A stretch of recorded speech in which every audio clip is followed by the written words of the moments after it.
It's not exactly a secret that the past few years have been absolutely disastrous for Disney, regardless of whether it's been Bob Chapek or Bob Iger as CEO. When he came back a year and a half ago, he expected to be heralded as the savior of Disney. It hasn't exactly gone that way, because whether it's at the box office, whether it's on streaming, whether it's losing market share at the theme parks, or whether it's the numerous PR controversies that are out there, it seems everything has been going the wrong way for Disney. And as you do have people out there like Nelson Peltz and Jay Rasulo who are desperately trying to get on the Disney board and try to change things at Disney, Bob Iger is not really worried about fixing the problems and has only been worried about his own job and making sure that he's surrounded by yes men. Despite the fact that Bob Iger said, "I'm trying hard not to get distracted by activist investors," unfortunately, it's pretty clear that that's the only thing that's been on Disney CEO Bob Iger's mind. Whether it's making rash decisions like taking that Moana Disney Plus series and turning it into a movie,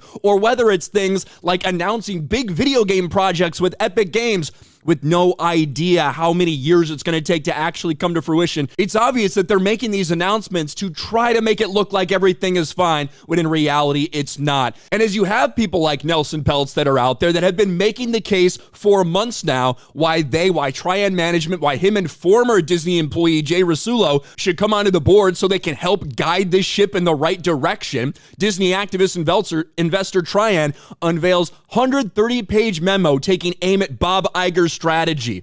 As you have all these things going on, it's very clear that Bob Iger is worried about the future, because they have other investors that are trying to say, you know what, Bob Iger, he's the man for the job right here. He's the one that's going to lead us back to the promised land. You have Disney desperately trying to get every single person who's related to Disney to come forward and say, you know what, we also believe that Bob Iger's the right way for the future of this company. But when it comes to substance, there's really only one group of people that are talking about, actual tangible things to make big changes to Disney and to right the course for this sinking ship.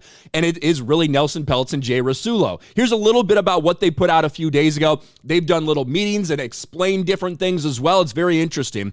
Trian Partners revealing more details on its plan to shake up Disney should founder Nelson Peltz and fellow nominee Jay Rasulo be elected to Disney's corporate board next month.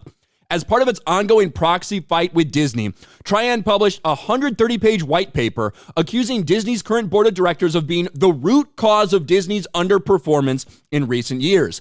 But while much of the paper assigns blame to the board and reiterates many of the claims made by Trian previously, it also offers suggestions for what the company should do and what Peltz and Rasulo would push for should they win board seats at Disney's April 3rd annual meeting. And it includes recommendations for what to do with linear television. It includes recommendations for streaming and, between Disney Plus and Hulu, and what their idea is for an ESPN singular focus streaming service and how that's probably not going to have the legs to actually stand on. Now, at the end of the day, I think that Bob Iger has all the power. I think he's got most of the investors behind him. And I don't know if there's going to be enough there for someone like Nelson Peltz and Jay Rasulo, with all the odds stacked against them, to actually get on the board. And I do think if they were to get on the board, that even in and of itself wouldn't automatically make things all of a sudden super great at Disney anymore, because they'd still be surrounded by these people that have plunged Disney to the depths where they currently lay.